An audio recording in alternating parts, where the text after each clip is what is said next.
you. Right, thank you, John. I'm Lucinda Andriani. I serve as Deputy County Manager as well as the Flood Control District Administrator. And how many people were here through Schultz? I know several people said they were.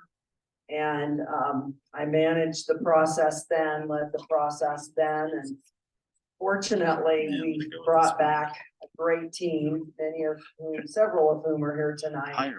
Great team of I'm adjusting. Let's see if it works. engineers and contractors that have mobilized very quickly. We're here tonight to share the plans, a portion of the plan for the government tank flood corridor, which is the southernmost flood corridor that affects the southern side and the southern and eastern sides of Hutchison Acres, as well as to the south of you, of course, Switchback, Heppel, Johnson Ranch area, the Sweet Acres across the highway as well. So, and we'll be doing a meeting, I think we've got a meeting in 2 weeks for the remainder of the corridor. So why are we here this evening? Much like during Schultz, for those of you that were here then, we're working through a corridor by corridor flood mitigation plan.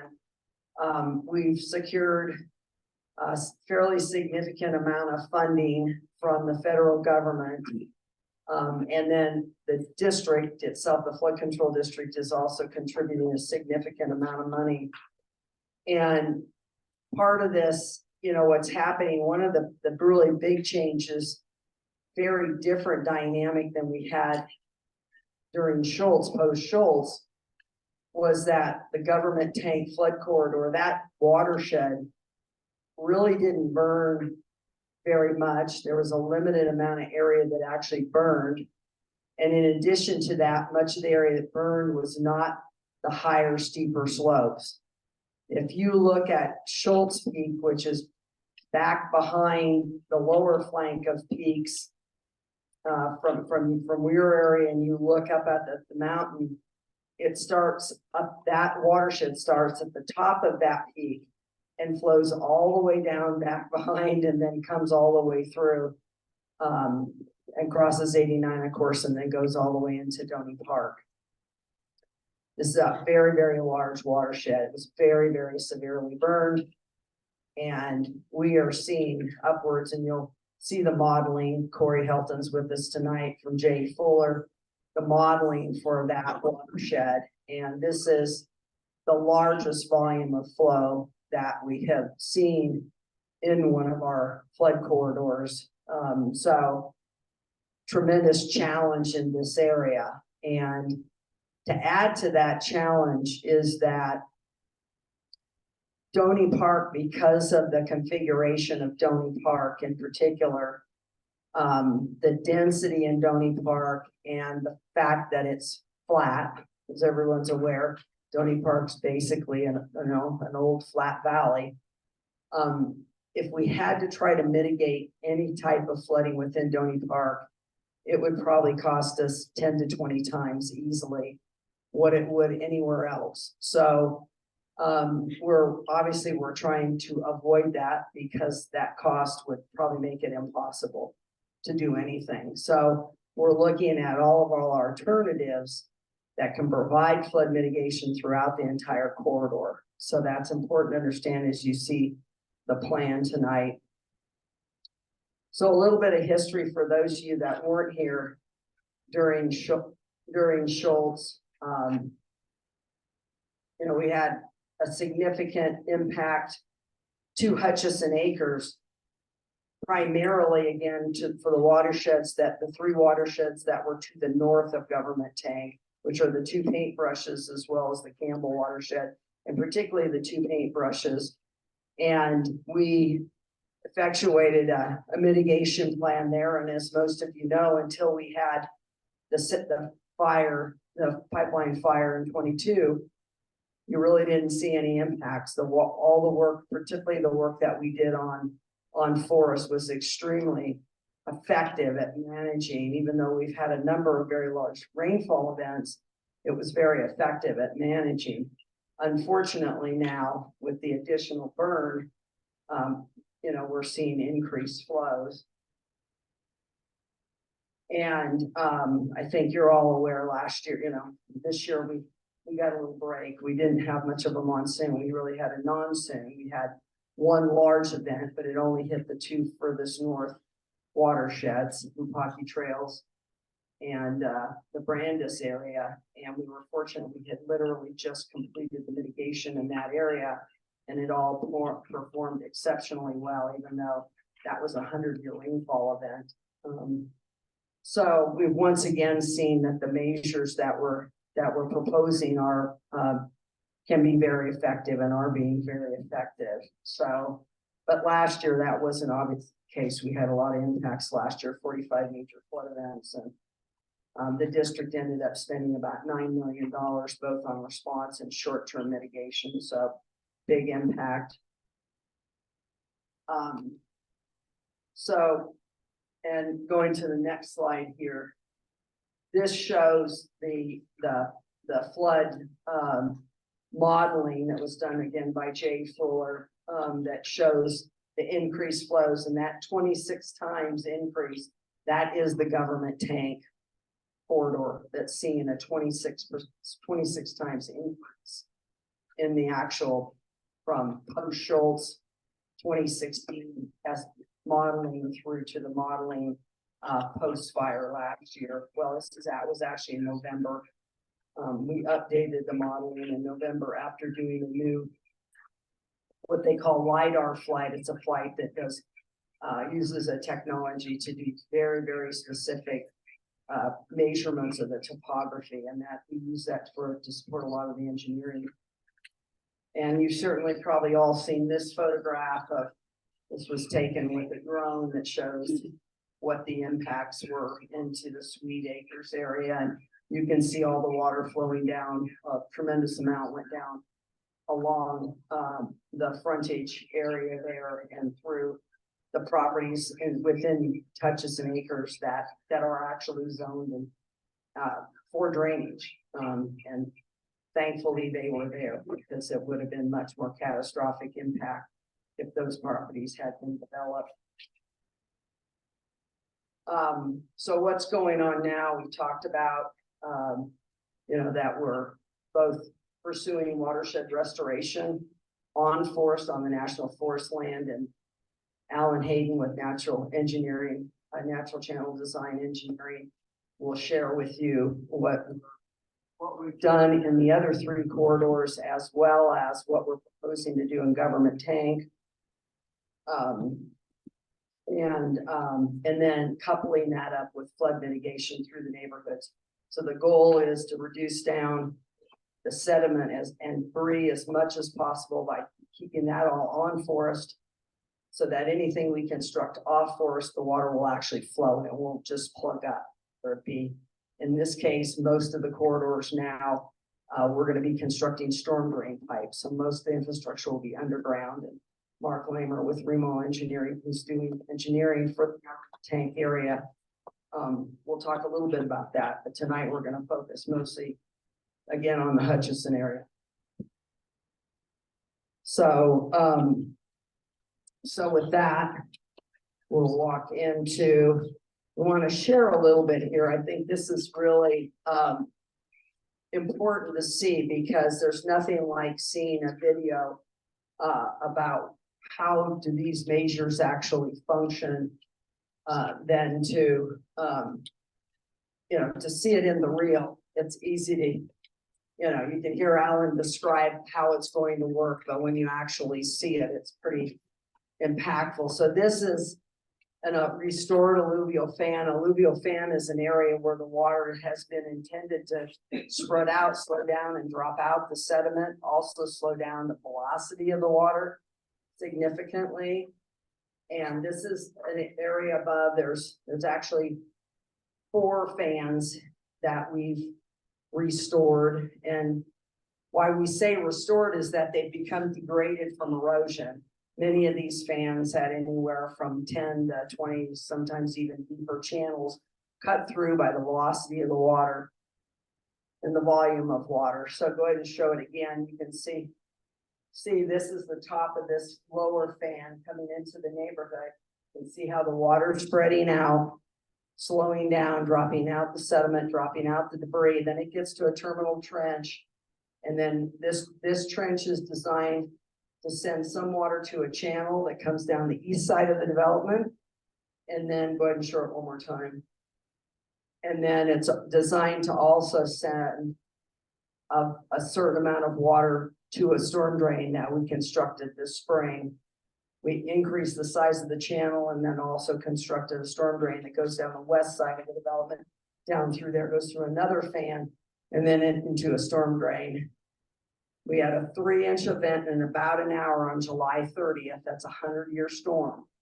And we had 0 response in that neighborhood. Last year, we took out tens of thousands, I don't know, something like 30 or 40,000 tons of material out of that neighborhood, just the material that came off the mountain into that neighborhood. And so, and then in Brandis, similarly, we did some work on the channel there as well as did work on Forest, and it performed really well in the 3-inch storm as well. So this is the channel itself.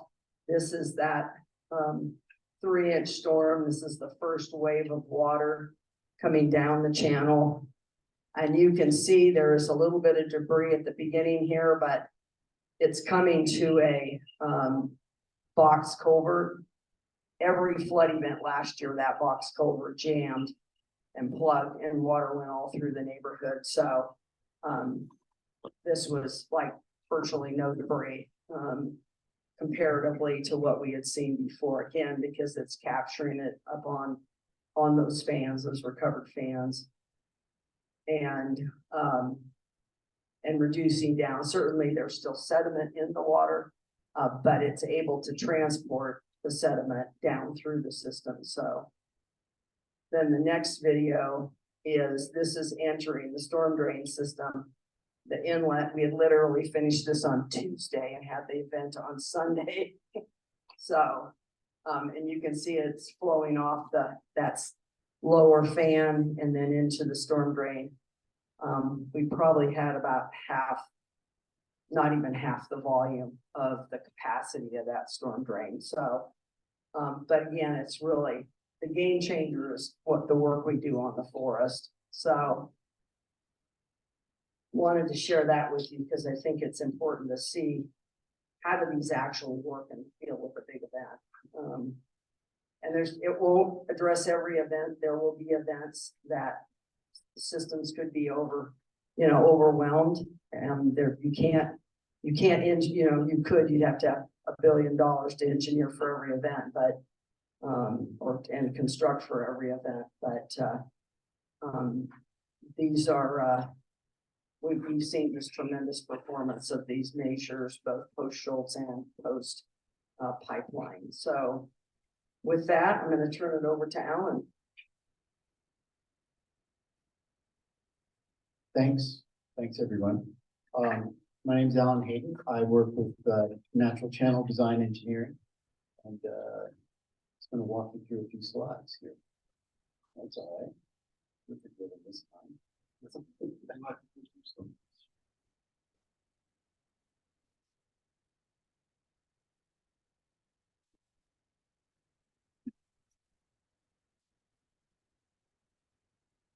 So as Lucinda was saying, since Schultz, we've been understanding that doing the work on the watershed is super beneficial, not just for the watershed, but for everybody that's below it, just to reduce the sediment down to a point where we can actually handle flow through the neighborhoods.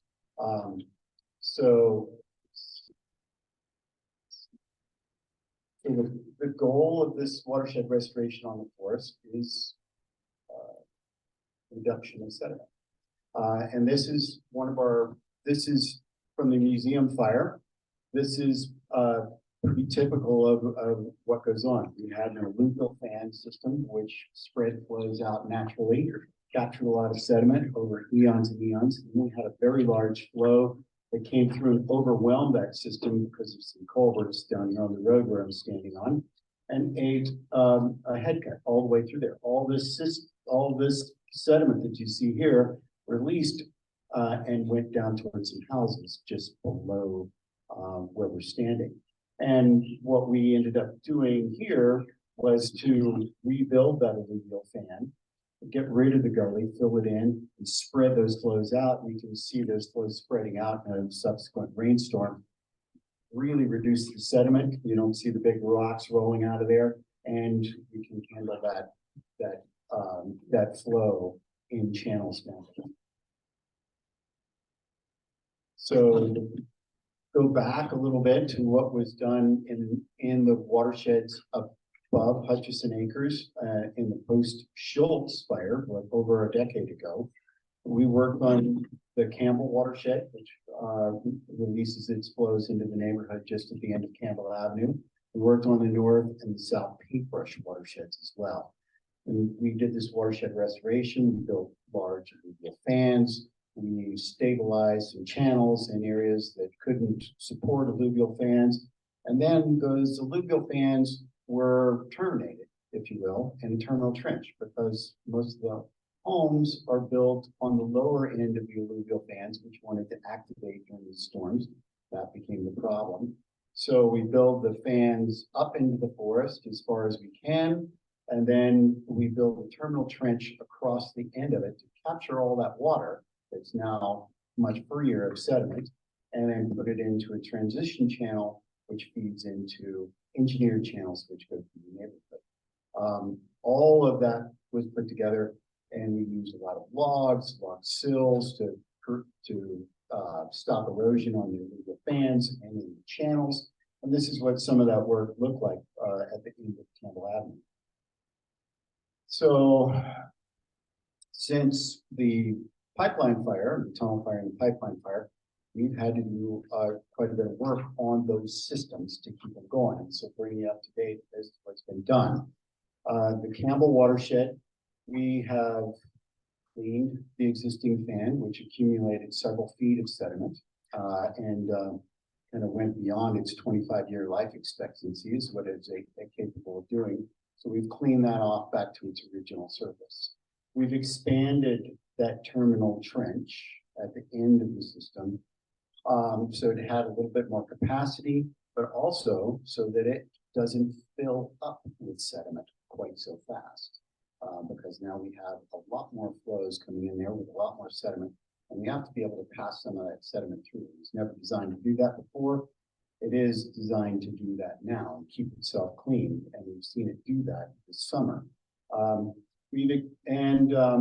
We've increased the channel capacity of that transition channel at the end of Campbell so they can hold a bit more water, and we've expanded the channels down below it through the neighborhood to hold a bit more water as well, to kind of catch up with the extra flows that we're experiencing.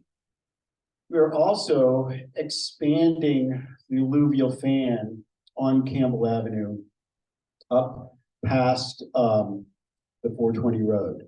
The Schultz area, you'll see, was always done below the 420, or in Schultz, during Schultz era. This area up here, because of the additional fire and the additional runoff, this area started to come apart a lot. And so we are building an alluvial fan on the old alluvial fan surface above the 420 road, and that is ongoing right now. People are up there turning dirt as we speak. On the north and south paintbrush watersheds, much the same activities. We've cleaned off the existing fans because they accumulated a lot of sediment during the post-pipeline fires. We've expanded the terminal trenches and stabilized those channels. And really importantly, all of the log structures that were built post-Schultz, they all got burned up in the pipeline and the tunnel fires. And all of the log sills that were buried in the fans and all of the log erosion control that was built into those terminal trenches had to be replaced with rock. So a lot more permanent structure and fireproof as it is now. In the government tank watershed, we have some plans for that as well, which also flows to your neighborhood. We are going to restore a channel below the 420 road. Here's 420 road. We'll be restoring channel through here, and then restoring this upper alluvial fan right here, and that is ongoing work right now, and that's in order to protect the 420 road, this very important Forest Service road. We also plan to restore the lower alluvial fan from the Transwestern pipeline downstream to the neighborhood, and some of that channel as well. And we will be doing that with a slightly different process than we've done in the past. The alluvial fans that we've worked on in the past, at least most of them, we've actually kind of scraped everything clean, used the dirt from that scraping clean, fill up the channels and rebuild an entire new surface. Because much of this area down here, as you can see, is unburned, and there's still a lot of standing trees, a lot of live trees. There's also a lot of cultural artifacts through there, as well as quite a few utilities. We don't have the ability to wipe that clean, but we do have this ability to build that alluvial fan surface and make it work correctly using a plug and spread technique, which I can show you some photos of in a minute.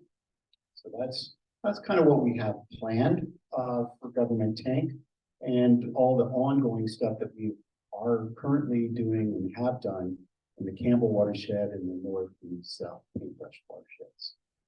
So a little bit more closer in on what government tank does. This is the 420 road from here. We'll be working on these channels below it, and then working on a large alluvial fan system downstream all the way to about where the Transwestern pipeline comes in. And then from there down, we'll be working on this plug and spread area. Somewhere down in here, there'll be a terminal trench, which we can capture all that flow in and feed it towards an engineered channel or pipe system that goes through the neighborhood. So this is a little bit about what that looks like as you're working on it. This is a large fan operation in the final trench over in the museum fire. This is work that was done on the right over there in Brandis during rebuilding of the log structure into rock grade control. And this is what some of our grade control stabilization looks like on the forest. We're using large rocks and building either linear sills that are buried or these crossvein weirs, which are built into channels to hold the grade and prevent them from eroding any further and providing a lot more sediment downstream. This helps stabilize those channels, which helps bring in the vegetation to the banks, which helps to kind of restore the forest as fast as we can. So this is what this plug and spread system looks like. This was done at the base of Schultz Creek, where it comes into the off the forest and into the neighborhoods. This is a really valuable recreation area. Had a lot of unburned trees, a lot of old growth trees that we wanted to preserve, but it had an alluvial fan surface that was left over from a long time ago that had been cut through by old roads and trails and ponded building. And so what we do is build a plug across the channel. There's a channel right here, build a plug across, stops that flow, spreads that flow out across the alluvial fan surface, and then it goes across the fan surface, falls back into the channel, and then it goes into another plug. We spread it out from there. We keep doing that in multiple places all the way down through the fan surface, and we eventually recreate that whole fan surface. And all of this will actually fill up with sediment up to the base of these trees here, rebuilding the channel back into a fan service. This is what it looks like from the side. So we can do this with far less impact, a little less cost, as a matter of fact, and be able to retain, valuable resources that are existing in place. There has been quite a bit of off-forest work as well, that, both in the North Paintbrush, South Paintbrush, and the Campbell Corridor. In North and South Paintbrush, we repaired and stabilized the existing channels that were being overwhelmed by the amount of flow coming through them. So we lost there was some erosion going on in there. Those were repaired and stabilized. And in the Campbell Corridor, we repaired both pipeline fire damage to the existing system, both where there was some erosion going on, and we improved both the capacity and the stability of that channel coming off the forest right into the neighborhoods by using shotcrete to increase the capacity. And we can get a couple hundred more CFS into the channel that wouldn't have gone there. So I'm going to turn this over to Corey, who's going to talk about the modeling and the amount of water that we've kind of designed for.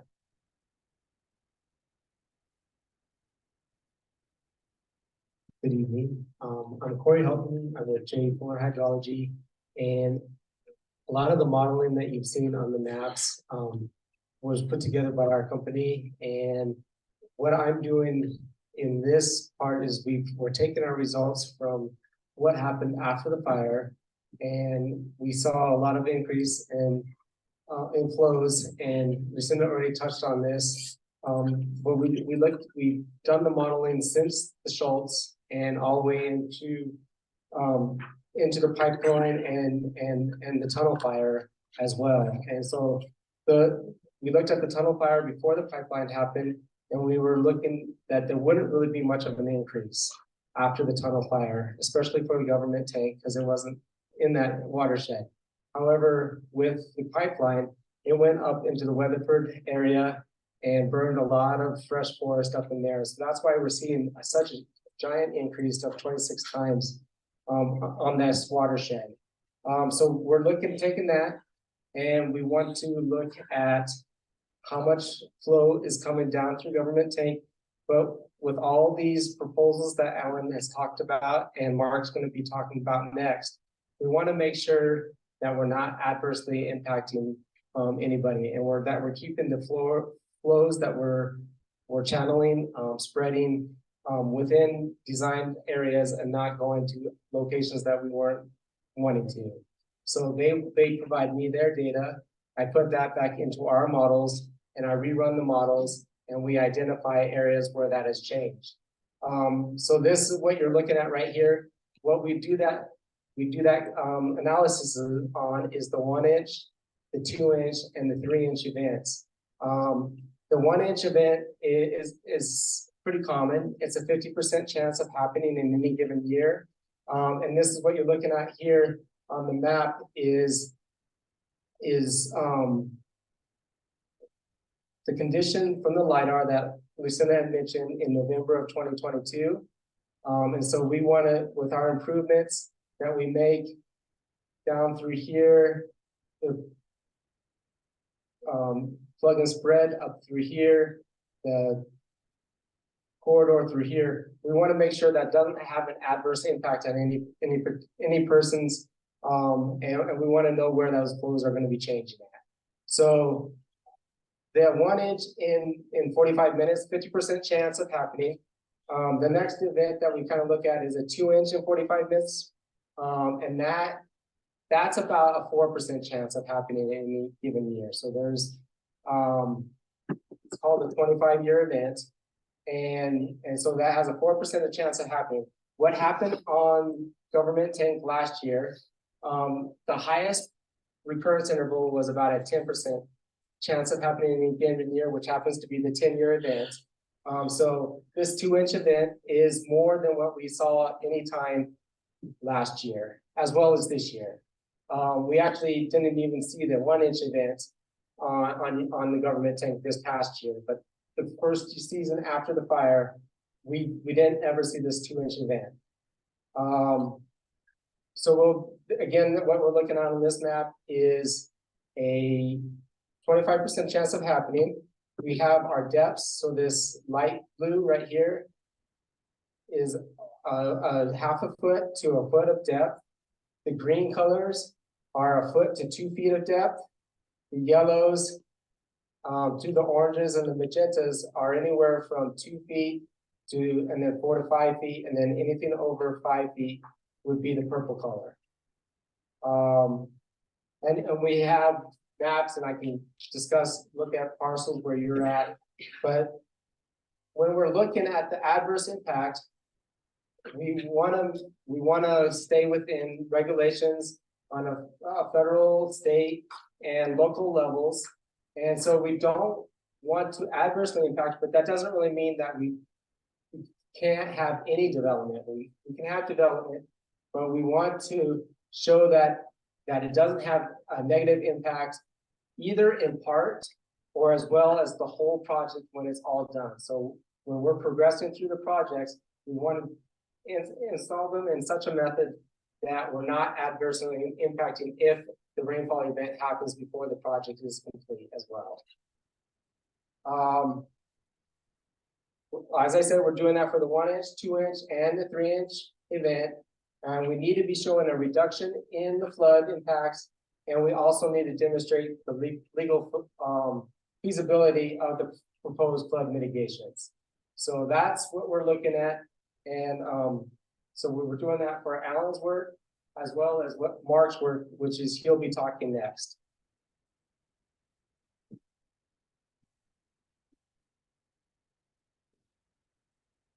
So there's national criteria that are set for that no adverse impact. So at each one of those storm events, there are certain criteria. And that they would look at depth and velocity and area of inundation. So we have to stay within those criteria. If it's outside those criteria, then we have to take some kind of step to either modify the project in some way to reduce that effect. Or it may even get to the point where we couldn't do the project if we actually had that big of an impact. That's unlikely, but we can, I'll say, tinker with the engineering and reduce those impacts. But this is a very important piece to understand. And, you know, when you're looking at this modeling and remembering that last year we had fairly small, a lot of events, but we had fairly small events. Part of when you look at those large, like you looked at the 2 inch events, you see a lot more impacts coming from government tank into Hutchison Acres, particularly the area of flow that comes in all around not only the southern side, but also the eastern side as well. So that's part of what Mark's going to talk about, is how do we address that in this plan. All right. So Alan is doing the on-forest work, and then I'm doing the off-forest work in the private side, and then Corey's doubling down on our modeling to make sure everything works. So what I wanted to talk to you about was really the proposed plan for where we want to put 3 pretty large detention basins.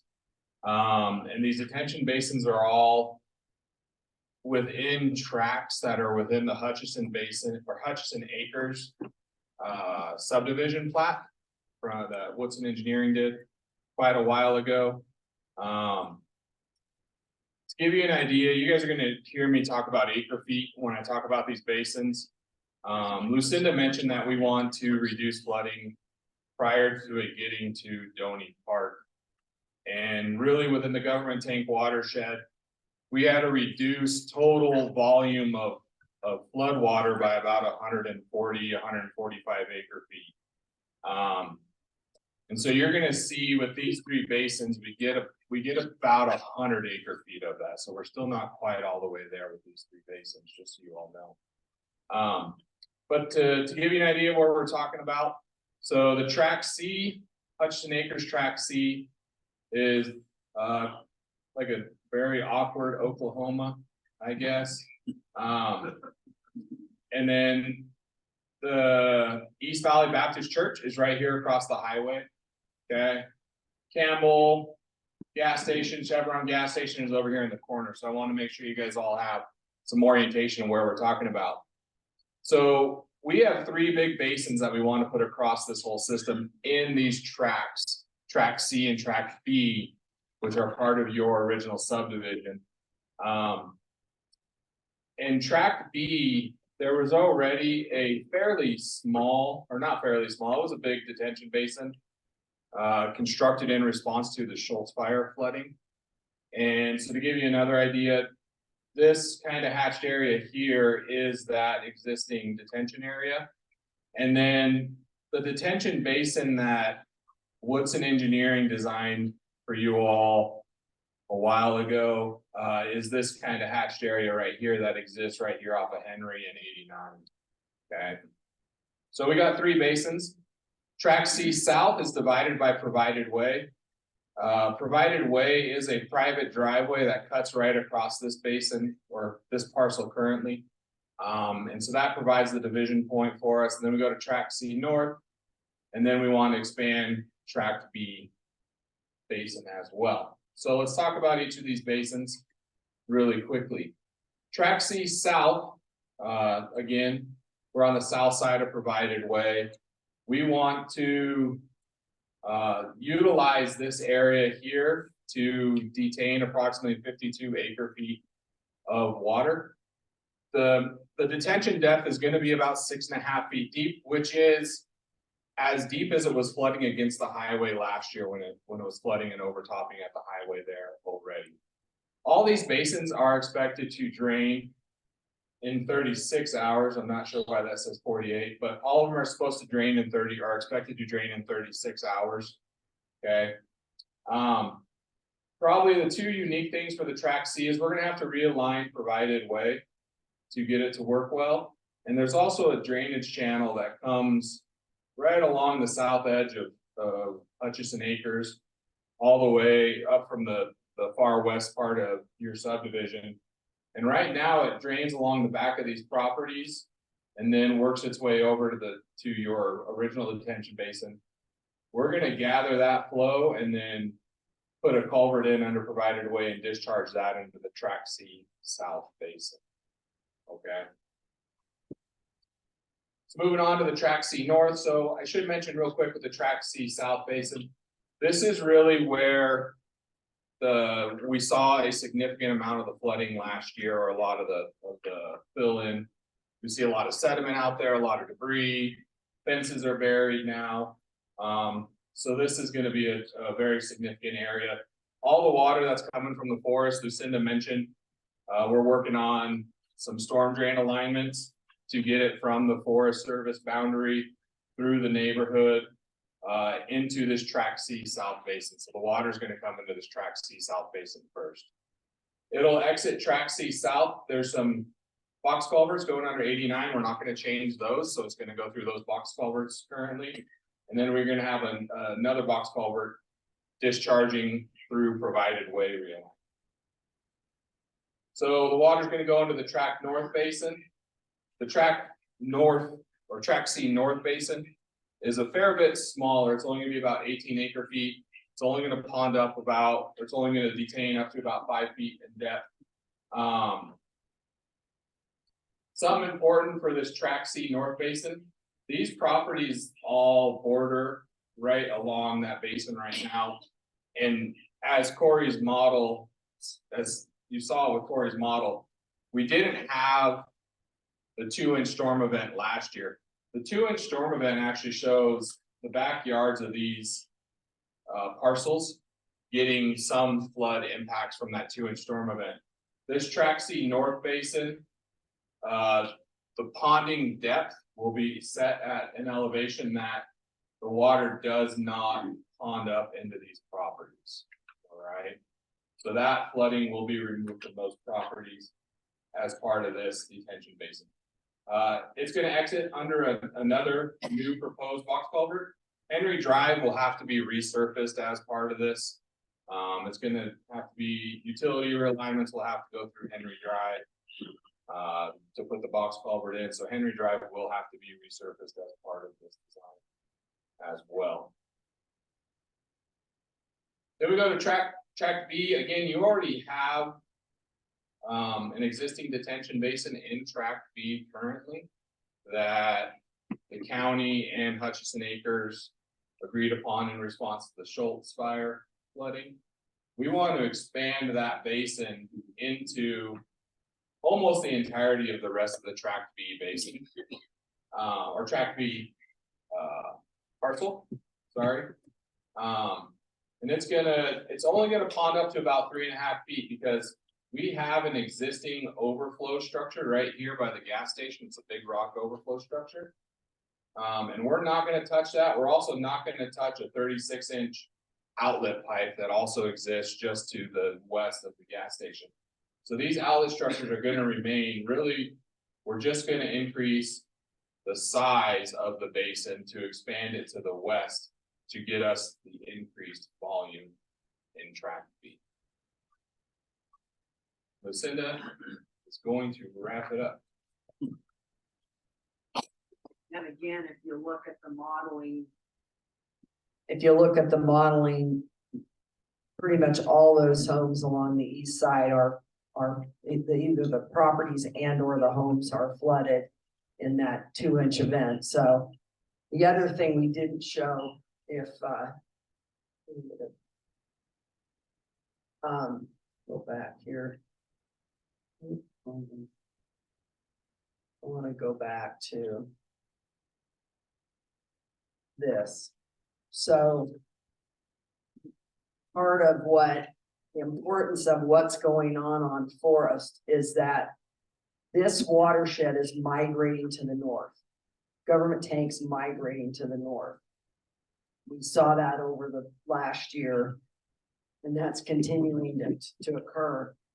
You can see already that there's a fair amount of flow coming in from this watershed, coming into the Hutchison area, Hutchison Acres area, as well as the area to the west of Hutchison Acres. So part of the conscious process that Alan and they'll do in that engineering is to address these flows so that they come into that terminal trench and they can be managed so they aren't impacting that part, because this will very likely get worse and worse and worse over time if it's not in some way mitigated. So just wanted to make sure that. Another important point, very important point about tracks A, B, and C within Hutchison Acres is that per the original plan, development plan, what they call a plat map, which is what the board actually approves when they approve the Hutchison Acres development, is that those parcels can only be used for drainage. Nothing else can be done with those parcels. So that the interest in trying to utilize those parcels for drainage, one, it was pretty evident by the dynamics of the flow that the water was going to go there anyway, and why one of the main reasons why that property was set aside, also to some extent to provide some buffer and open space to some extent, that it was really, if you look at the plat, it's entirely for the purpose of drainage. So again, expanding the use of parcel B, utilize that parcel C or to construct the drainage again to manage those flows coming through that area through the development. And then in conversation with the homeowners association board, we've also talked about, we have a strip of an easement currently. So currently the district has an existing easement that was reached post Schultz, as was mentioned, for part of track B and part of track A. Track A basically runs east-west adjacent to Campbell Avenue. That's where the Campbell ditch was constructed. But we've also had the conversation about reverting that entire area to the district as well. One, so that the ultimate goal is that you as property owners don't have that liability and the tax responsibility and so forth, as well as the ability, frankly, if we get another fire, and I'll tell you, this is something post Schultz we didn't think about very much, was what happened if it all burned again. And unfortunately, I hate to say, but it probably will burn again at some point. And so we're trying to be a lot more conscious. What if we have to upsize any of the infrastructure? And build now to account for some of those potential changes in the future. And it's an unfortunate thing to have to think about, but you know, that's where we are. We're trying to build some additional resiliency into the system. So obviously the benefits of this to Hutchison Acres is it improves, reduces the flood threat to Hutchison Acres. It significantly reduces both the property owners and the HOA's liability associated with that. And I'll come back to that. It will ultimately eliminate the tax responsibility as well. And this district, as we did prior, we will be responsible for all the maintenance. And again, we're trying to build in some resiliency into this process, preserves that buffer, and importantly, also reduces the impacts to Highway 89, which is obviously a crucial transportation corridor and allows you to get in and out of your homes. So there are some key benefits from that. You know, I think back to the whole piece of the way that was interesting to go back and look at the historical documents relative to Hutchison Acres. After the plat map was approved, there was a change made to the plat where originally the parcels A, B, and C were to be in effect owned by the HOA. What ended up happening is it reverted that ownership to each of the parcel owners within the development. So every parcel owner owns 1/90th of those parcels. And then the HOA is still managing those parcels and managing the management of those parcels and so forth. But the actual ownership, so that's unusual, but that is the way that it's legally established. And both, you know, the attorney for the district and the attorney for the HOA both agree that that is how it's set up. So, so what we have requested for the HOA board to consider this evening is, will they expand the existing drainage easement, modify that existing drainage easement to allow the district to utilize these parcels, the 3 parcels, for the purpose of drainage, which is what they're platted for. And then we would follow that up. If they in fact approve that, then we will follow up and we will work with the individual property owners, those of you that may want to quit claim your interest in those parcels A, B, and C. You could quit claim that over to the district. The result of that will be twofold. Once that process is completed, well, once you quit claim your interest to the district, you no longer have the liability associated with that parcel. And once the process is all done, the HOA has no responsibility for the taxes no longer either. So I think a lot of the discussion has been, you know, I think it's kind of, to me, it's somewhat of a simple, do you want to be in the flood mitigation business? Because that's what you are now. Your property was designed, you know, was dedicated for drainage, and it's functioning as drainage now, whether we all like that or not, it is. You know, nature's taken its course. And so that's the proposal to be considered is, and the attorneys have worked together to come up with a modified, you know, modifying the current drainage easement to account for the 3 parcels and what you see was proposed here that Mark went through. So again, and then we would follow up with the process of providing the documents to quitclaim if somebody wants to quitclaim over and. You know, it just depends on how quickly people want to do that, how long that might take, so. I would like to give some feedback on. What we hope to track C. I'm kind of disappointed to see that the alignment of provided way hasn't been thought about in more detail, maybe aligned in a better way, not negatively impact at least two property owners that the new road would run behind. In the image that I see, you're proposing that the road would be fairly right next to the property line of at least two properties.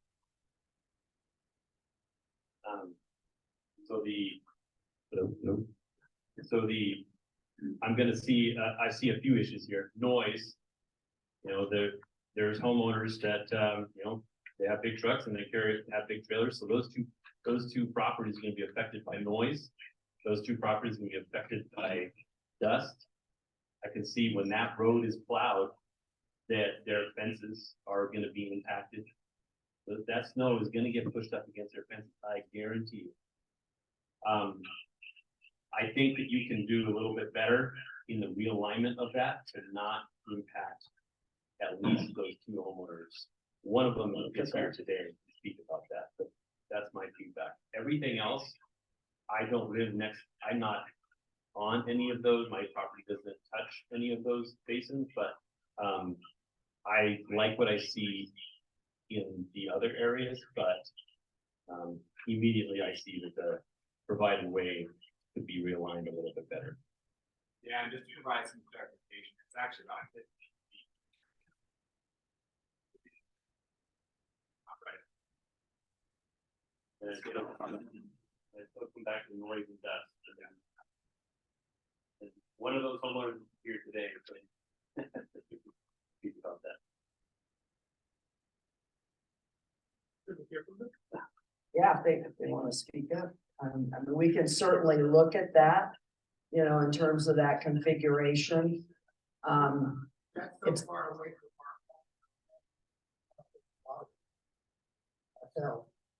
well, we'll look at it, you know. You know, there are some dynamics with that road that would, I mean, it's important that we do realign it or realign it. Fortunately, I don't know what the total movement is. It's not huge, but it is important to the configuration of the detention that we do realign it.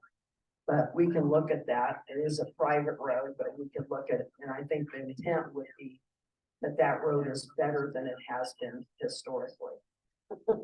When we're done, yes. Just to reiterate that for provided way as well, it is a private road, I understand that, but would the county be paving that section? Or would it stay dirt and gravel? Right now, the intent would not be to pave that. Could the intent be to pave it and cut down the dust and the noise? We'd have to then talk with those residents about maintenance, because it's more, you know, frankly, the paving up front, there's a cost to that, it's not cheap. The volume of traffic there isn't very great, so you could do a fairly limited, might be able to do something like with millings, you know, pavement millings or something like that. But really, where pavement becomes a big problem is maintenance is extremely expensive. That's why we have the road maintenance sales taxes, because paved roads are so expensive to maintain. Yes, ma'am. Well, how far away from that property line will that road be? Around 15 feet. Yeah, the road. 15 feet? That road is dirty, dusty, and noisy. I agree. If those, I live up further, but 15 feet away is not very far. If you've got a home and that's your backyard.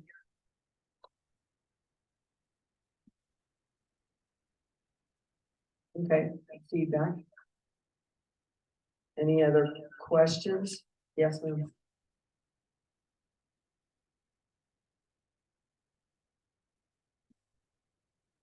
I'm a bit concerned because the tract that already is a detention basin still has weeds in it. And I don't like the idea of just mowing everything once a year, if that's, or twice a year, or how many ever times a year, if that's what the plan is. I want it to be planted or seeded at least. And then it needs to have some sort of water until it's all started with, you know, the yellow golden crown beards are beautiful. If you need to contact me as to what is a noxious weed, I know what they are. I know what the wildflowers are. I know what the vegetation should be. And I want it to be natural. I want it to be native. We don't want Scotch thistle. We don't want horehound. There's. Yeah, and you've got it all over that area Yeah. already. It's bad. Really bad. Yeah, So it's really bad. I want it to And be taken care of better than it has been. we have historically, all areas that are disturbed, we use the same native seed mix that we have to use on forest. We choose to use off forest so that we, frankly, if that seed ends up downstream back on forest, we're not, having an impact there or on other private properties. So we would be using all native seed. And it would be reseeded. It'll take a while. You've probably seen some of the areas there. We have come in and done treatments. In fact, Natural Channel Design does that work. They have an expert on their staff that works with us. We worked with a couple of residents along Campbell Avenue and did do some work there, trying to, get rid of the non-native and support the native. And, we can certainly do that. It is hard long-term to maintain.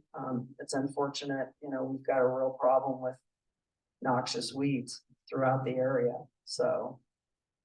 But we do have a maintenance program that the flood control district does. The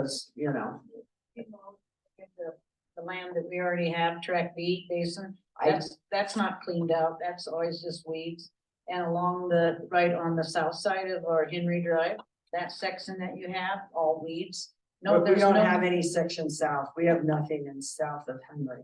We Well, have a you- section track north of C, Henry. We yeah, have track had some C, no. maintenance in there, then it Not- started flooding again and we haven't, Yeah, I mean, as a HOA, we always did that, it was mowed 2 or 3 times a year Mhm. until the sunflowers. And it looks like we have a tombstone, Hutchison Acres sign, and then the rest of the front looks like just trash. I mean, will any of that be maintained? Track B, track north, we track would C? be track responsible D? for maintaining that. And we And would how have do we it, get- we how- would have a plan that would be developed by Natural Channel Design on how we would maintain that. So it Typically, won't Alan, look- do you want to speak to it? You're the. Yeah, just so it doesn't look like ecologist. it's just weeds everywhere, our whole front entrance would be a pack of weeds. North and south, it would look like trash. No, And it's also, challenging. We are not currently in a flood zone. Would that change when you put all of your, No, that won't in change? fact, that is the point of doing this. Is to reduce down the claims to the National Flood Insurance Program. So that FEMA doesn't come in and make us remap. We were successful post Schultz of not being forced to remap because we did the mitigation and we reduced the claims to 0. And not that we're gonna be able to accomplish that with this firm, but I think we're already seeing, we went from tremendous impacts to very limited, so.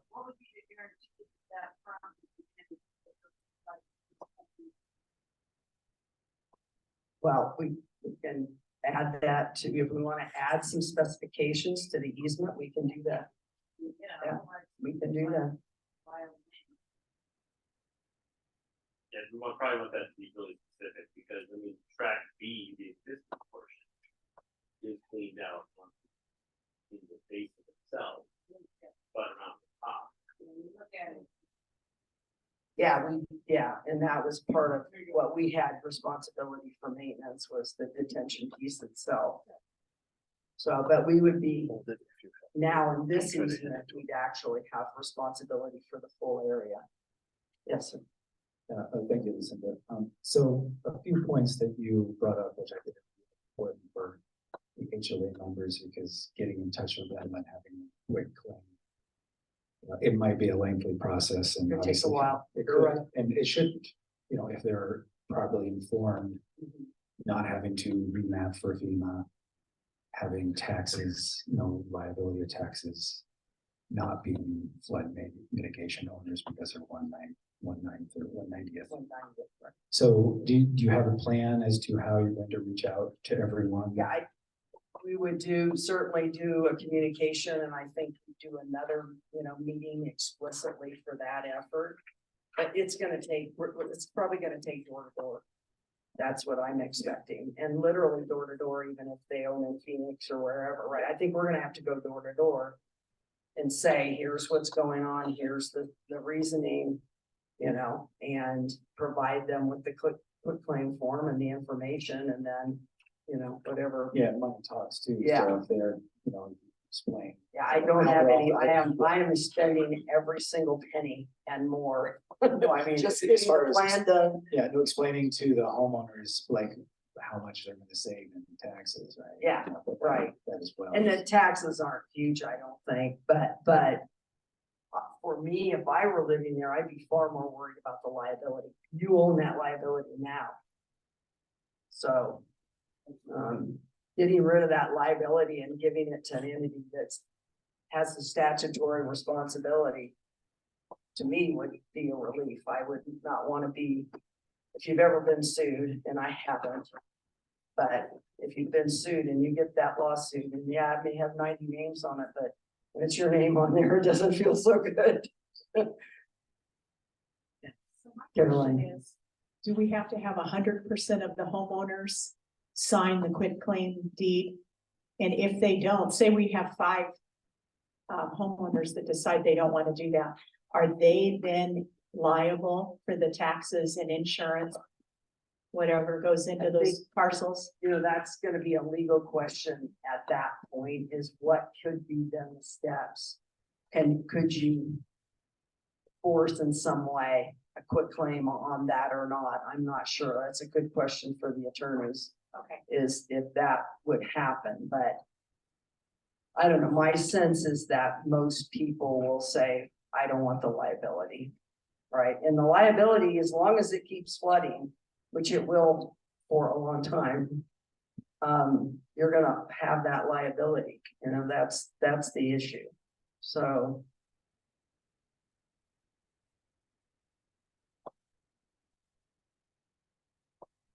Where's all the water coming from that's gonna go into these bases? We haven't had giant amounts come in at the level of 6 feet deep basin. Where's all? the Well, water some coming portions of that were actually 6 feet deep last year, in or ours? 22, yes. Where is the water coming from that is for some reason being routed to all of our property? Where is that water all coming from? I mean, why hasn't it been mitigated further west of us up in the forest area? They used to have retention ponds up there and then they all filled up with dirt and never got dug out again. The measures that we're doing will reduce the volume of water, but they're really designed to reduce the level of sediment. When you start trying to do in this type of environment, if you try to do, you've got to really get down the level of sediment. And, that's the whole purpose of the efforts on forests, is to reduce down the level of sediment so that the water can flow more safely. The water will still come through. We had this whole discussion post Schultz, just build a dam up there, everybody said. We calculated 4,000 trucks a day to clear out the sediment. It's untenable. It's not, you can't build, we can do some detention in some limited areas. These are very, very small detention facilities, it will just fill up over time. Water still comes through all of that land without flooding behind the top of it? Will it still go through the river? That water, is that water that's still coming? No, similar to Hutchison Acres. The reason you haven't been flooded since 2015 is because we built a storm drain system from the channels above you and from the forest basically down through to your detention facility. We're looking at a similar type plan there with storm drain that will come from the forest down to the detention facilities. And we're looking for other locations for detention, not just at Hutchison. As Mark mentioned, we need more detention. So there's no way to guarantee that it won't flood. But we're trying to build to that 2-inch storm. That's our goal. Whether we'll attain that or not, we'll see if we can do that and not create these adverse impacts. But that's the goal, is to have a very similar system that we constructed to mitigate the impacts to Hutchison Acres, which worked beautifully until we had the second fire, right? So, and that storm drain system, by the way, worked great. We've had it, they go in and they do the scoping and all that, and it was pretty much self-cleaning. It worked really well. Other questions, comments? Yes, ma'am.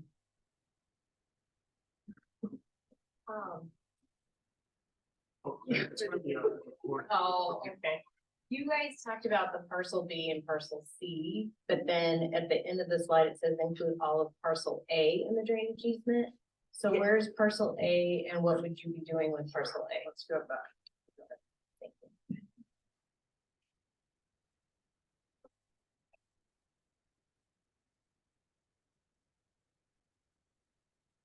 So parcel A is basically the strip along Campbell Avenue. There's a strip along Campbell Avenue. And I think it widens out. If it were to go further to the west, it widens out. And there is a strip there. And we did get an easement post Schultz to construct the channel that's there along, the Gabion line channel that's there. So I think in talking with the board, again, if you want to get out of the flood control business, it's only designated for drainage. You can't develop it in any other way. So. But would you be considering like? No, right now, we're not considering any, we're not considering any expansion in A. Oh. Yeah. Correct, right. Yeah, Just out of curiosity. it's been fenced. Yeah. Just, to add some additional protection, mitigation, reduce down, just to make sure people aren't getting in there and so forth. Yeah. Yeah, you'll notice all along Campbell, we had all the fencing upgraded through the entire corridor. Or most of it, part of it. The trapezoidal channel we made sure there was fencing, but we didn't do a lot of upgrade. But the areas where it's either the gabion, where it's vertical sides, we put in additional fencing all along that area, both at the top and the bottom. Thank you. So if all goes well and everybody quit claims, do you have a proposed timeline of completion? Well, to be able to actually construct, we need approval from the board for conveying expanding that easement to incorporate in the areas that we just, A, B, and C. So we need the board to approve that. We can construct with that, but we're committing to go through the process to do the quitclaim so that people can be alleviated of the responsibility and liability. We have some people. Okay, okay.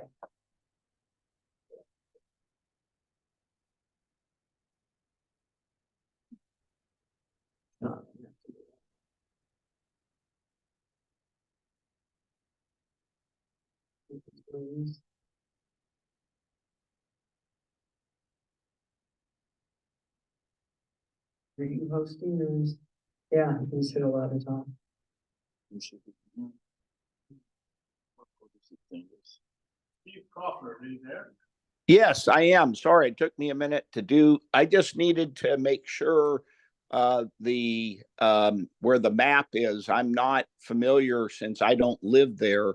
But I just looked on a Google map and noticed that it's Edith Lane, I think, the houses that will back up to that retention pond B, correct? I think that's correct. That sounds correct.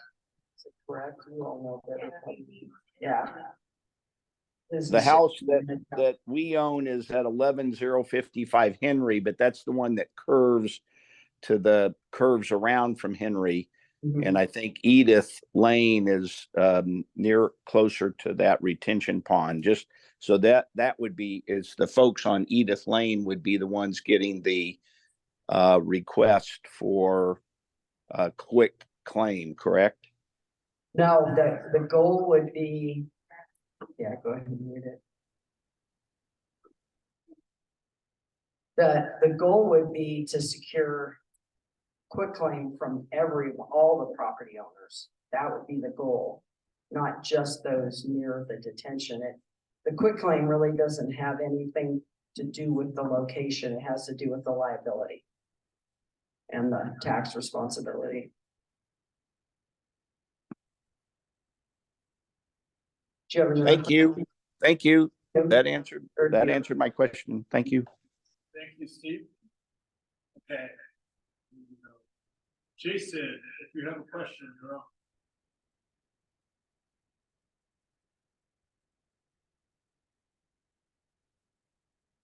Jason, can you hear us there?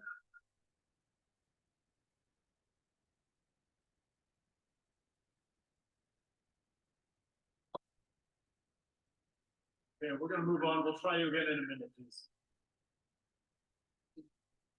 This is iPhone user. You have a question, feel free to ask it.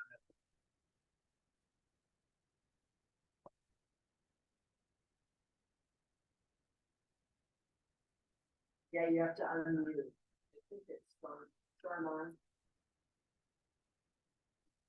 It's star 9. Sean, is Sean here? I don't think he is. Sean, is it star 9?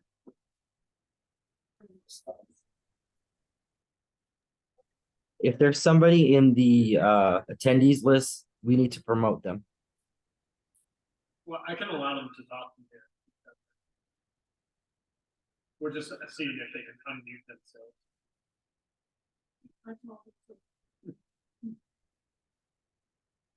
Okay, iPhone user, we'll come back to you. Let's see, how about Jason? Can you speak for us, Jason?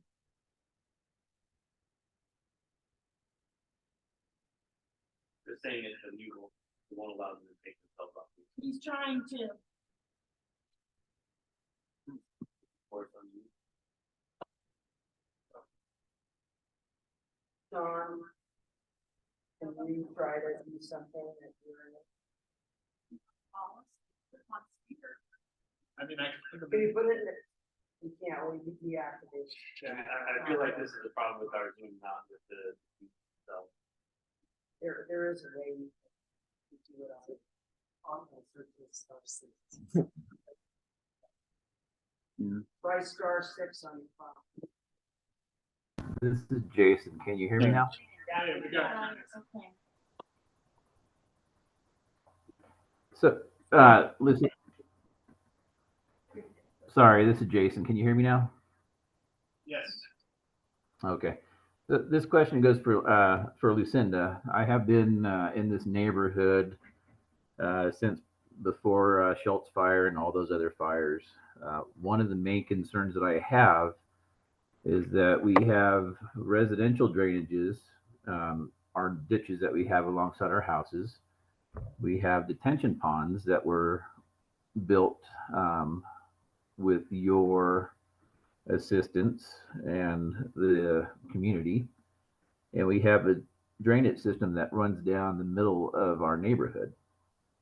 The issue with this is that since the Schultz fire and the flooding, none of these have been maintained by the county. Our drainage ditches have not been maintained. Those detention ponds had not been maintained or improved until this past year. And the 5-foot pipe that runs down the middle of Lee Drive had not been maintained either, which caused the manhole cover at Tyson and Lee to pop off and raise up off the ground by 3 feet. And that ended up causing an issue for the houses that were just to the east of or to the east of the road. It almost caused flooding for them. So that is one of my main issues, is that you talk about maintenance, and maintenance, but this has not been something that has happened.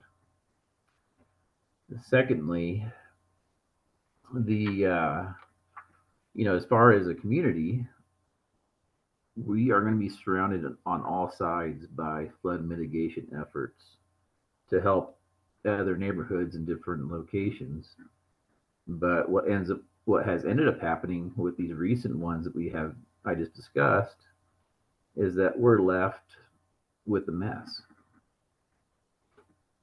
You talk about liability. Can you explain to me what liability that each of the residents would incur if we did not go ahead and quit claim the property?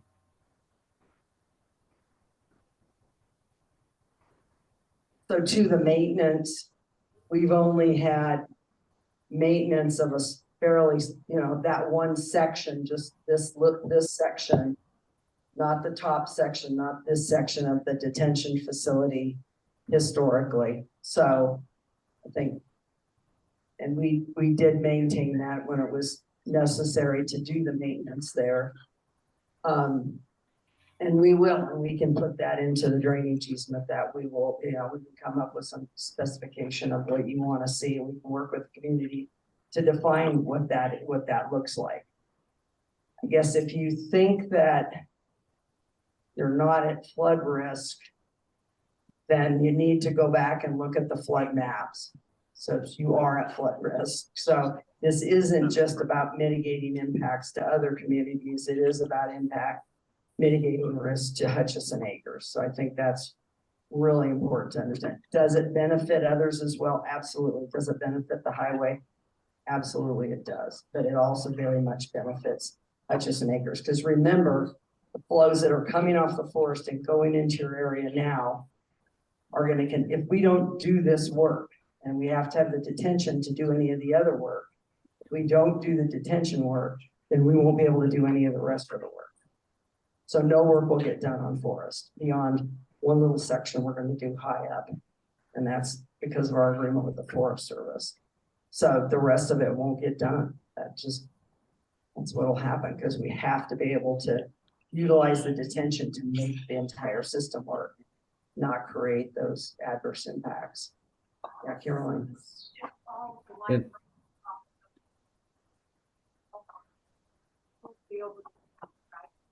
Well, technically, legally, once you quit claim, it will. Because the property owners still own the property. We're gonna have an easement. I think one could venture that doesn't mean you wouldn't be sued. Who's gonna have the deeper pockets is very likely gonna be the district, and we have the responsibility to maintain it and manage that property for the purpose of drainage, right? You have that responsibility now, the HOA does. So you have to, a simple thing to think about is who's gonna be equipped to do that over the long term. Yeah. Oh, no, you wouldn't once it was split claim, you would not. It would be totally on the county, absolutely, yeah. And Lucinda, like I was asking, when you talk about liability, what liability are you talking about? Well, for example, we've been fairly fortunate. We've had a little bit of litigation through all this, but pretty limited litigation. But if there are a number of scenarios that can play out that these areas are available and aren't being managed to be detention. They're not being managed to the benefit of both property owners within Hutchison Acres and other property owners. So, there is some potential liability there. Who knows? It just depends on whether somebody wants to, be litigious or not. It really comes down to that. And we've been pretty fortunate, that we haven't had a lot of that, but, you want to be in the flood control business, so I think that's. Well, that's why I was asking about liability, due to the fact that it's property. you have soil there and But it's natural dedicated way for the purpose of drainage and it's not being utilized for the purpose of drainage now. Well, So and does that's kind that of create? interesting. That's kind of interesting, being Yeah, that 10 I, years you ago, know, the county I'm not an wanted- attorney, so I'm not gonna go down that path. So let's move on to other questions. If I could just actually jump in and draw a clarification, and thank you for addressing Yeah. the maintenance of the proposed uses for these tracks. I do think it would be useful to include something Yeah, in, in there. in the, I agree. in the modified And I'm- easement. That provides some kind of plan, whether it be Right. frequency based or state based, but something there will be useful. But I want to tease out, I think, an important nuance in what our neighbor was just sharing, because he also made reference The to roadside drainage. the roadside drainage. So let me explain, there is a very, very, very different dynamic with flood control versus roadside drainage. The roadside drainage will never manage the flood impacts post wildfire, ever. They weren't designed for that. It never will. It never did. It never ever will. That's actually managed by Public Works, not flood control. It's not part of the flood control system. It's a local system that was part of your drainage.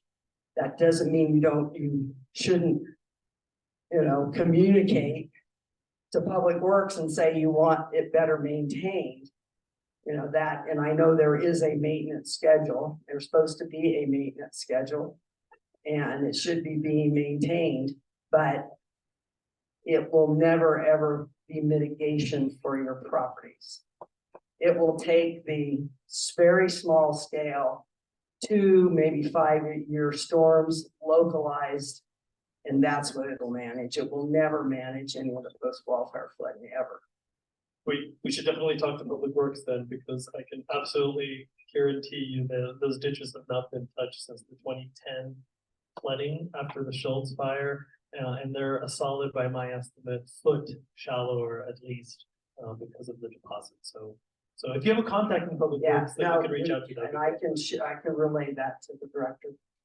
We have one other question on the line. I'm gonna give chance. Okay. See, iPhone user, if you are there, you are able to talk.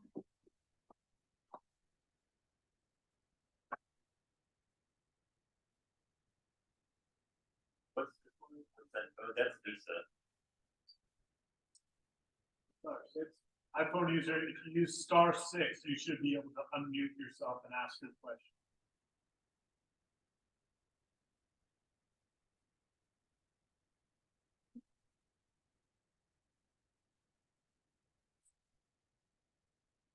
Thinking that's no luck.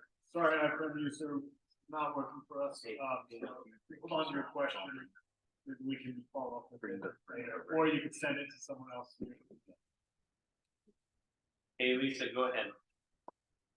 Yes, Lisa, and I just wanted to echo what Jason, everything that Jason talked about with the maintenance. I've been out here for almost 20 years as well too, and experienced the Schultz flooding.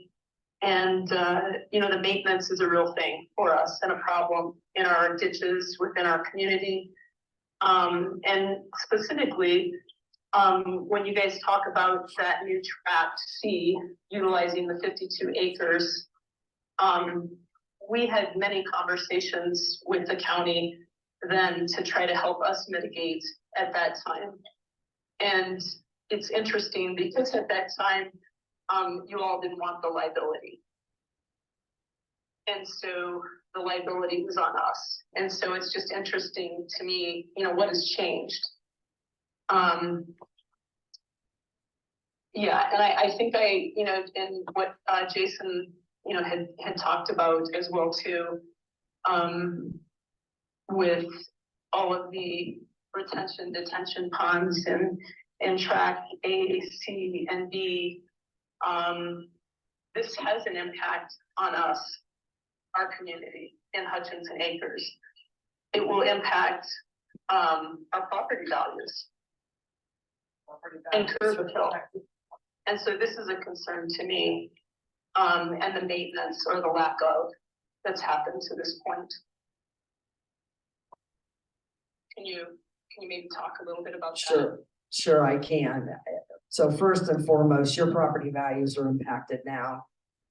And what we saw post Schultz is when we completed the mitigation in each corridor, pretty much the turned around almost very quickly.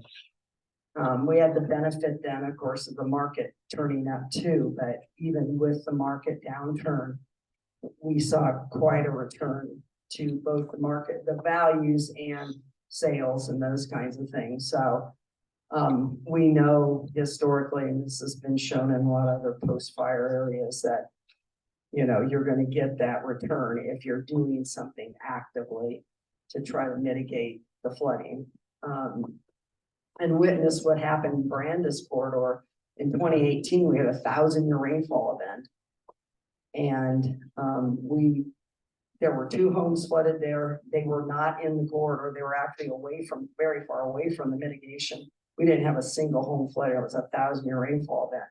So again, it was beat up. It got some impact. It was a lot of rainfall, 6 inches in an hour. But it proved once again, particularly those on-forest measures had a tremendous impact, positive impact. So, you're building your long-term investment, and I would say, in that resiliency for your neighborhood. So, I'm happy to build in, work with the board to build in the language relative to the maintenance. But again, people, when we went over this over and over and over again during Schultz, it's been interesting. It hasn't come up much again this time, is that the roadside drainage system in Timberline is a false promise, because it runs perpendicular to the flow.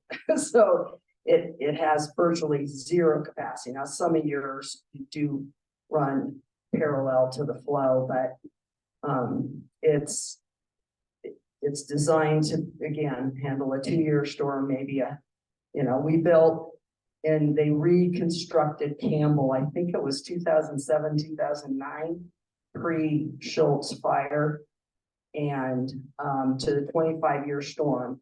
It's like, what was it, a 2 to 3 foot channel, and what's there now. So that gives you an understanding of that. Again, 10 to 15 up to 26 times increase in the volume of water. It's a whole different game. The roadside pitches will never manage those. Doesn't mean they shouldn't be maintained. I hear what you're saying. I will convey that to the director, but it won't provide you with any mitigation. So.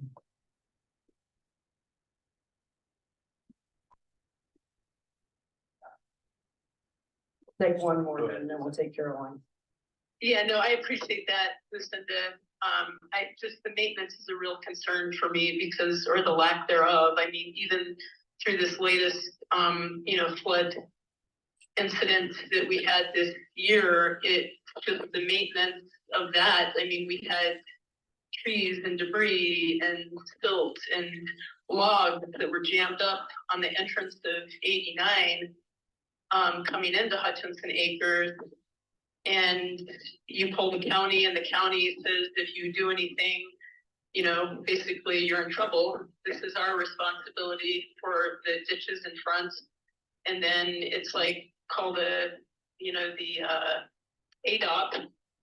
You call ADOP, and so it was just like everybody was pointing at everybody, but meanwhile we had all this silt and debris and stuff built up. And so I'm not convinced, it sounds good, but the maintenance and the long-term effect, we live here. This is our community. We have to look at it every day. We have to have the dust in our yard, the mosquitoes. We have to look at things that aren't, that are less than ideal. You guys come up with a plan and then you move on. And so I think there needs to be a real compassion and respect for this is our community. These are our homes.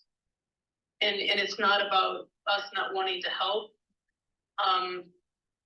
but being able to have a voice in that, and not just do what's been planned by you all, but to have better solutions of things that, like the road that Dave talked about. I back that. I don't want that. But I didn't have a say in that.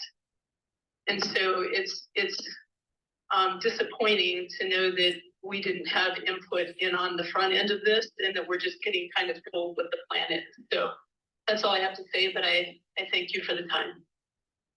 Well, we are at the front end of this. We're at 30% plans only for the east side. So we are very early in the process and we're certainly willing to look at the road alignment. So, and Caroline can attest to this, that, you know, I called and said we would come, of course, we're going to maintain our section of the detention that was out there, but we also maintained the downstream from Henry. We brought a contractor in and did all that work. Certainly, as we were going through the season as best we could, as well as postseason, we did all the maintenance on the Campbell channel. And yes, it's true that there is a strip along the highway that is an ADOT's responsibility. Frankly, they did better this time than they did the last time. I'll say that in terms of the maintenance. But you know, I think, and we paid for all of that. And I offered to do that for the HOA. So. My one question is, the people that live on Edith, they've been really. The people that live on Edith have been really melted by the water, the road, you know, the incline. So their properties are gonna back up to one of these tracks. But what are we doing to help on the front side of their property? They still have sandbags piled up and they really got hammered. So is anything, I know that you guys put a big pipe down the drainage pipe down Lee, that's my street. And that really helped. That's what Jason was referring to. But what is there over on Edith to help those people on the front end of their properties for flooding? My memory is that Mark helped me out here. Did that get hit more so from the Campbell? Yeah, that got hit more from the Campbell flooding. So we're restoring a big fan up on the top of Campbell. Then we all did all the work that Alan laid out in terms of what else we've done in that Campbell watershed to restore those fans, increase the capacity of the channel. The channel down below actually had more capacity than we had. We're able to construct further up. So we went back and redesigned that further. So we've made some real efforts there. I will tell you though, that, you know, there were certainly some impacts there. And if we have other big events that create more impacts in those corridors, we can go back to NRCS and request more funding. I mean, if we have to do that, if it proves out that we need to do more mitigation beyond what we're doing, then we will do that.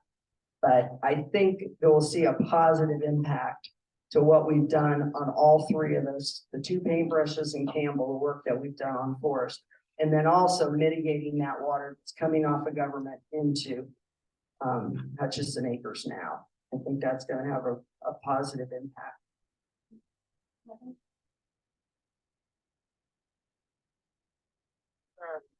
As far as Lee Drive with having the manhole, those were not maintained.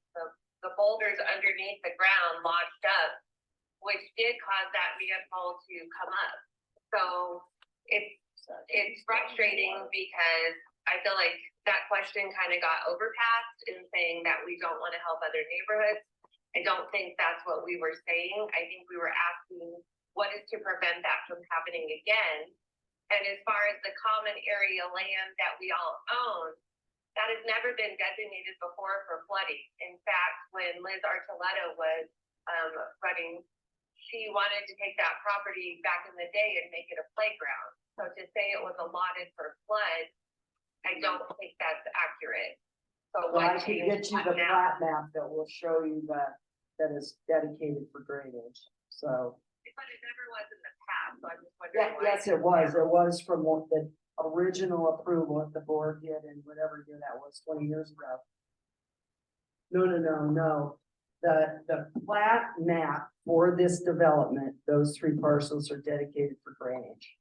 And always have been, back to the original plat map. Realized in the past, so why was it told just now that all of a sudden, you know, we need to do a quick claim and get rid of that land? I'm not understanding. You don't have to, we're offering to do that to, But why wasn't it offered in the past, is what I don't understand. because we only needed to use that smaller section of basin B, or the track B, to do that basin to accommodate the flow from the storm drains that came through Hutchison Acres. So that's why we didn't need to pursue track C or the rest of track B there. We didn't need to do that. It wasn't necessary for the project to be successful. So, and mitigate downstream impacts or upstream impacts as well. So. So then as far as the manholes, what will be done to keep those from blowing up and having water? We can seal those, they can be sealed. And there's been some discussion about that. But again, I think you're gonna see some reduction. You know, if we get a big rainfall event, there's going to be some impacts, but they can be, you know, a system could be, you know, we can tie those down, but. You know, that material that was in that drain, we had it scoped and it's pretty clean. It all flowed through, so. So if the homeowners don't decide to sign over that with a quick claim, is this something that's gonna be taking it with eminent domain? Well, it all depends then what the board does with the drainage easement, because the drainage easement, we need a drainage easement, modified drainage easement to be able to construct the proposed plan so that we can do all the mitigation upstream. If we don't have that, then basically the project's dead. There'll be no mitigation for anybody in that corridor.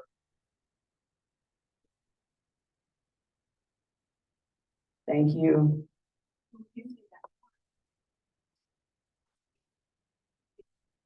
Pioneer Valley, by the landfill. Right. Okay.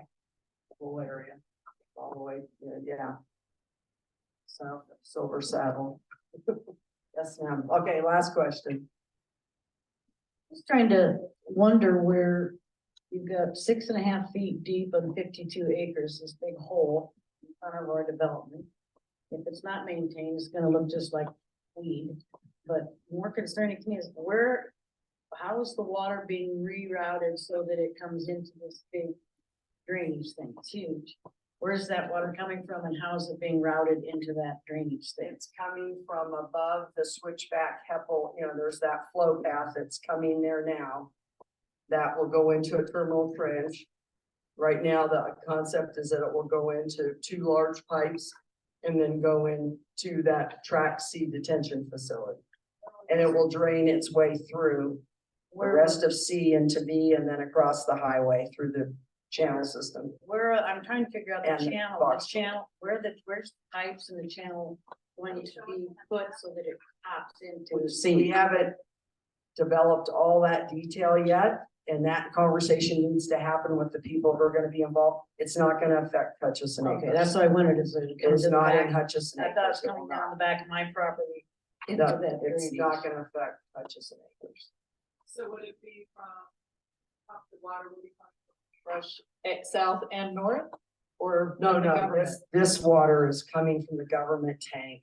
So what about watershed. Paintbrush south and north? Cause that's where We did the Hutchison is work mostly impacted. So how are you and Campbell's. mitigating that for Hutchison? That was Acres? also work we've already done on Forest. That was done post the fire. Cause the flood last year that came through Hutchison Acres was pretty massive. This, in the 2022 season. Yeah, there Okay. was But flooding. these detention Yeah. basins will only be for the government tank, not for the paintbrush. Well, no, it will still be paintbrush. Your storm drains that are mitigating the water to your development will still go in there. And 5-foot culvert under they're there. accounted for in Okay. there. Right, they're accounted for in this calculation. Okay. Diamondback Club. All right, well, thank you so much. Really appreciate everybody's attention, good questions. And, I'll turn it over to John. Well, yeah, we need to wrap it up, so. If there are other questions at the end of the presentation, Sean, we can put that last slide up. You have the email on there. I'm doing something, sorry. We'll give you that email. Go ahead and give. Anybody have any questions? And if you aren't signed up to get our weekly emails, please sign up to get the sign-up sheets in the back. Please sign up because we're doing pretty much constant updates. So sign up, and then we'll also do specific emails for this area when we need to as well, like you did for the invitation. So. And to that end, if there are any other questions outstanding at the end of this presentation, you can please direct them to Schultz Pipeline Flood Area at coconino.az.gov. Again, that's Schultz Pipeline Flood Area at coconino.az.gov. Wait, hold on a second. Is that right? Yes, Pipeline Fire Flood Area.